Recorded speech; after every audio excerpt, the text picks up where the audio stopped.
I decided that 2023 would be the year that I made money as an artist, so I attended not one, not two, but 5 different markets this year, my first time doing markets, to see if I could sell my fiber art. If you're looking to get into markets in 2024, I'm going to tell you about how much I spent, how much I earned, what I made, what sold, what didn't. I'm just gonna go through it all and give you an idea of what it's like to be a fiber artist at a market. Okay, first and foremost, if you're going to start doing markets, I'm going to warn you that there are costs up front. There's going to be things you're going to need to buy or make or source secondhand, and you're going to need to put a little money into it before you even go. Of course, making stock is the biggest one. You're going to need items to be at your table or your booth that you can sell. So you're going to have to buy all of the supplies to make all the items. And you're probably gonna want like a good amount of inventory. So that means a good amount of materials. Unless you're doing something like my friend does, where she does custom work. So she'll just have some examples of things that she does and people just place orders at her table. But if you're just making one-off things for people to buy right then, you're gonna need to make a lot of it. I've seen it thrown around that you need to take the amount that you hope to make and double that, and that's the amount of inventory that you need. So say you want to make $100 and the pieces that you sell are $100, then you need to make 2, so you have $200 worth of product, so you can make your sales goal of $100. There's all kinds of math and formulas for calculating that, but you just need to be able to make enough that you're gonna cover your costs. Like if the amount of product you're bringing, if you sold it all and it wouldn't cover your costs, like, what are you even doing? Unless you're just looking for exposure, which I'll talk a bit about later, but if you're looking to make money, you're going to need items to sell to make a profit. So right off the hop, supplies, gonna take a big chunk of money. The second thing that's going to cost you money, or maybe not if you are thrifty and handy, is a booth display. So you can definitely get away with just having like a fold out table and a tablecloth for your first one, but if you're going to be doing multiple markets and you really want to stand out or have it match your aesthetic and your look, you're probably going to invest some money into it.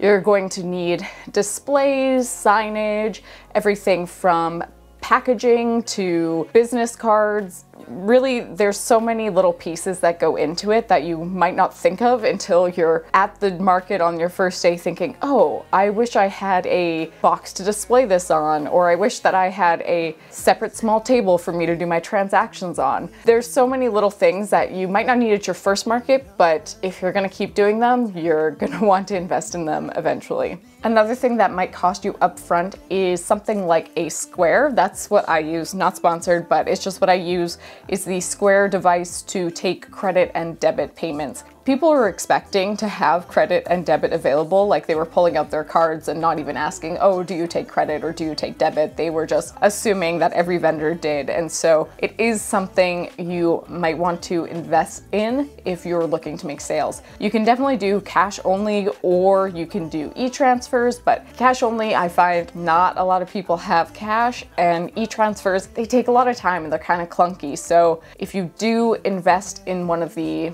systems to take payments, my Square, I know the reader was $80 up front and then I pay a small fee on top of it, but for me it was definitely worth it because 90% of my sales were through credit or debit. The last sort of upfront cost that I'm going to talk about is market fees. Market fees can vary immensely. Like I went to one market that was $50 and it was a pretty big market, but more farmers market style. And then I went to another pop-up, a Christmas pop-up, and that was like $300 for my booth fee, which is a lot of money. If you're paying $300 up front, that means you have to sell at least $300 worth plus to make that day worth it, to make any sort of profit. So definitely keep that in mind. Think about how market fees factor into your costs before you think about doing markets, because sometimes you can get a real steal and you can do really well at the markets that are cheaper, and sometimes you go to these expensive markets and you get nothing and you end up losing money. That's what happened to me. And also look at what you're getting from the market fees. Like, are they doing a lot of promotions? Are they getting a venue that's super accessible and they're paying, you know, a DJ to be there, or they're having volunteers and they're providing snacks and drinks? Or are they just pocketing all that money, giving you no support, and also charging the guests to come in? Like, look at those things and see where your money is going for your booth fees, because it's kind of outrageous, some of them. I'm not gonna lie. I could do a whole thing about market fees and vendors and organizers, but I digress for today. Okay, so you have all your upfront costs, and now I'm gonna show you just sort of all the kind of things that I made as a fiber artist and what sold well and what didn't. I made a huge variety of things because I really didn't know what was going to sell. I had never sold my products before, and so I didn't really have like a set product lineup that I could repeat. So I was just making up a whole product lineup from scratch. So here are some of the things that I made. I made a couple of these really cute wet felted handbags. They're like little kids' bags. I didn't sell any of those, but I only made 2 and I thought they were really cute, so maybe I'll give them to my niece. I also made a bunch of scrunchies, which I dyed with some of my dye plants, or I made them from vintage or thrifted fabric, and those actually did pretty well. They were on the cheaper end and you could buy like 3, 4, X amount, and so a lot of people would just add them to their purchase if they were already making a purchase. So it was nice to have like a sort of add-on item that they'd be like, oh, and I'll also grab this, and just add like a little extra to each purchase. I made a bunch of wet felted coasters and mug rugs. Those did pretty good. I would say that I would sell like half of my stock every time that I would go. They weren't a huge seller, but the people who liked them really liked them. So I would keep those in my rotation. These were wet felted as well. And I did some that came in like packs of 4, or ones that were sort of more unique and came as singles. I made mini tote bags that I printed sort of sayings on, and they sold pretty well. I made them mini because I was using upcycled fabric and I really didn't have that much, and I was just sort of trying to see if people were interested in totes, and if they were, what kind of wording they would like. And so this one and a few other ones really would draw people in, which was kind of nice that they would like see the saying and, you know, point to their friends, be like, oh, that's you, sort of thing. And then they would start looking at my booth. And so even though I didn't sell a ton of them, I probably would have sold more if they were bigger, but they really did bring people into my booth. So I think they were a good thing to have. I found my hole punch. I've been looking for that. I made quite a few keychains. They were in a bunch of different styles. The one that I sold the most of by far was, I'm completely out of them, so I don't even have them to show you. I'll put a picture up. I made a bunch of keychains like these flower ones, and those sold really well as well. I would say that the crowd for the keychains sort of skewed younger. They were a lower price point and pretty like fun and fanciful, and so I had a lot of younger people wanting to buy those, which was really cool, and they were a good price point, so, you know, parents would be like, yeah, you can buy that, so that was nice. Keychains did pretty well. But by far my best selling item was felted earrings.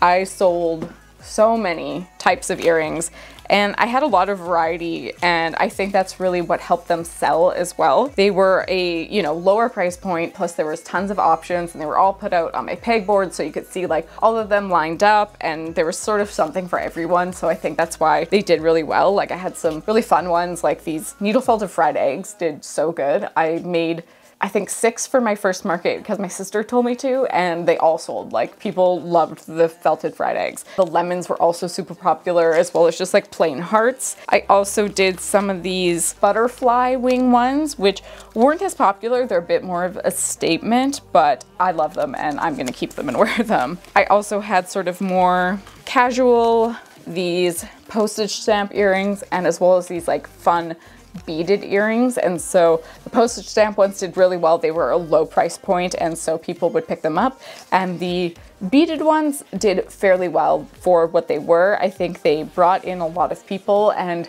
they're a bit more out there, and so they kind of needed the right person to buy them, so they did well. Not as well as like just the plain ones, but earrings overall were huge for me. I did most of my sales, at least in quantity, in earrings.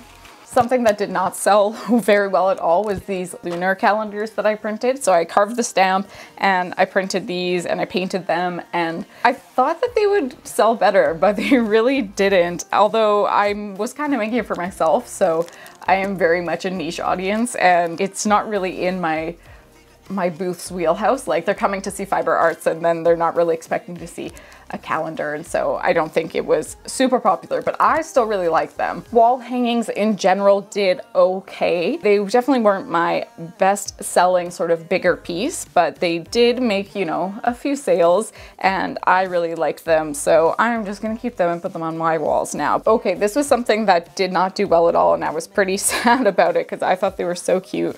It's these It's these crocheted collars. I think they're like adorable little accessories. It's kind of weird because I'm wearing a collared shirt with this, but you know, you just put them over like a little sweater or something, and they're so cute. And I think they didn't really sell well because they were just kind of on hangers at my booth, and so I don't know if people could like really get the whole vibe of them, but I didn't sell any of these, and I have like a good handful of them. So I'm actually probably going to pull these apart and make something else for myself because I don't want this material to go to waste. Like, this is good yarn, this is good material. So I'm gonna make myself something out of that. Something that I had just at my last market but sold really well was Christmas stuff. Of course, Christmas markets are gonna sell a lot of Christmas stuff because that's what people are there for. I sold a ton of these paper quilt Christmas cards. I have just these few left, and I also sold out of these reusable felt bows. I actually have a tutorial that you could make them, but I had made a bunch to sell at my markets and those were gone so fast. People loved them. I also had, you know, felt ornaments and some felt banners, some Christmas banners, and those definitely sold well. People like themed things. They like to shop for the holiday, and so obviously that was a hit. So if you're doing a Christmas market, Christmas stuff, right? Who knew?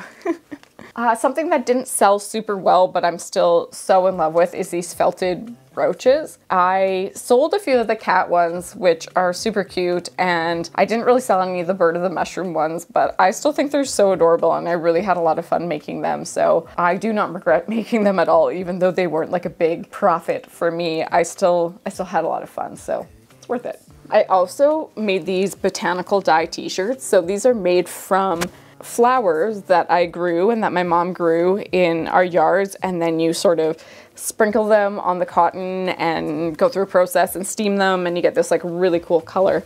And those sold decently well. I only got like one or two in every size, and I sold at least one in each size, but I have a few left, which I'm actually pretty happy about because I wanted to keep some for myself and my partner also really wanted one. So I did sell those really well, and they were also very eye-catching. Like, they were hung up as part of my display and they would really draw people in. So that's something, you know, that's nice to have, is those like eye-catching bigger items that draw people into your booth so that they want to come see the rest of the things that you have. Finally, one of the things that I was selling, which I surprisingly to myself sold a lot of, was my original pieces, which was just really, really cool. I do a lot of needle felt painting, so I felt a lot of skylines and things like that with wool and then frame them, and those really, really resonated with people.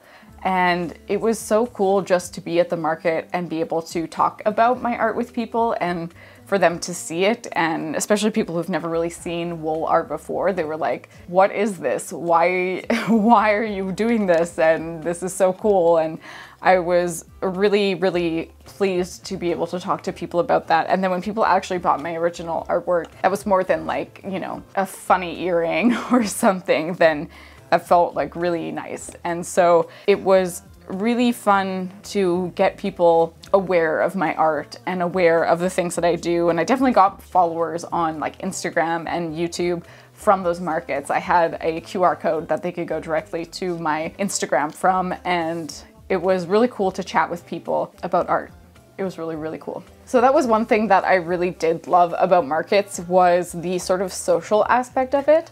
I wouldn't say that I'm like a super extroverted person, but I'm also not like an introvert. I'm very much I grew up as a theater kid. Like I find that working at a market is almost like putting on a performance, right? You're like taking on the persona of market vendor, and people are coming and they want to have those like fun interactions. That's why people come to local markets, because they don't want to shop at some faceless big corporation. They want to be able to see the artist, see the creator behind things, and talk to them. Like, I think that's what's so cool about these markets. And especially as a maker, when you go, there's such a community of the other makers who are there like supporting each other, and you get to learn about so many different crafts and meet so many cool people, or at least I did. I met so many cool makers and creators in the community, and I think that was honestly, for me, the most beneficial part of markets, was going to meet other creators. It really lifted my spirits to talk to people who are doing what I did, who are passionate about their own art, and just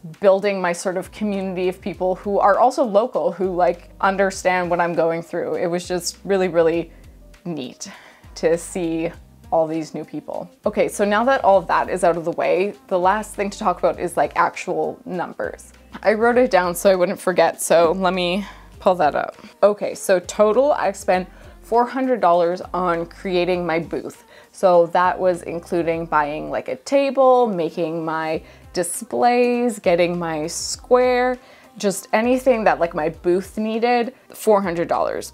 And I spent $800 in market fees. So that's for 5 different markets, $800 total. I honestly don't know if that's like good or bad. I don't know any other markets outside of the Winnipeg ones that I've attended. So let me know if that's like something, if that's normal for where you live. Like, what are the market fees where you live and what do you get for them? I'm so curious to know. I also spent $1,100 on craft supplies. So that's wool and felt and glue and thread and just whatever else I needed to make my things to sell. It is a lot of money to spend on craft markets. It's fun though. I mean, this is like my only hobby, so I guess I can justify it a little bit. Okay, and then in total for revenue, I made $1,770. So if you are good at math, you already know that I lost money doing markets. Let me add it together. Let's see. Okay, so I lost like $500 doing markets, not to mention all the time that I spent prepping for markets. Like, there was actual time creating all the items that I brought to markets, which, I mean, I don't really count that as lost time. Like, that was my hobby for the year, and I do really enjoy making crafts, making art, and so that isn't time lost to me. $500, on the other hand, is money lost to me, which is not insignificant. So financially, markets were not worth it for me. I think that armed with the knowledge that I have now, I think I could make a better profit if I did more markets in the upcoming year. I would definitely factor in market fees a lot more. I would look at my stock and my inventory, sort of like what actually sold versus what didn't, so I could spend my money on the things that actually sold and not spend my money getting supplies for things that aren't gonna sell. But I'm honestly pretty marketed out too right now. It was a lot of work, like a lot of work. It was super fun. I really enjoyed, like I said, the social and the sort of networking aspect of it, but it is exhausting. Like, I absolutely commend people who can do markets as like a full-time gig, who are there every weekend, weeknights, weekdays, working markets, and then any of their off time is done creating their stock. Like, I salute you, you're amazing. It is tough. I mean, I have a full-time job on top of this, so it's hard to keep up with stock and inventory and everything you need to do to be successful at markets. So for now, I'm going to be taking a rest from markets. Maybe in the summer, I mean, I still have obviously stock to go through, so maybe in the summer I'll go to another market, but maybe it'll show up on my Instagram at some point and you can buy it there. I'm just sales out right now, and so I'm going back to making YouTube videos for the time being, so you'll see me around here more, hopefully. If you have any questions at all about markets, if you're a fiber artist or even if you're not, I am happy to answer any questions that I can. You can send me a comment down here on YouTube, or you can send me a DM on Instagram. I would be happy to try and help in any way that I can, because selling your art is like super weird and super intimidating, and if I can demystify it at all for you, I would love to. So please get in touch, and if you want to see more from me, you can always like this video and subscribe. Thank you so much for watching, and we'll see you next time. Bye-bye.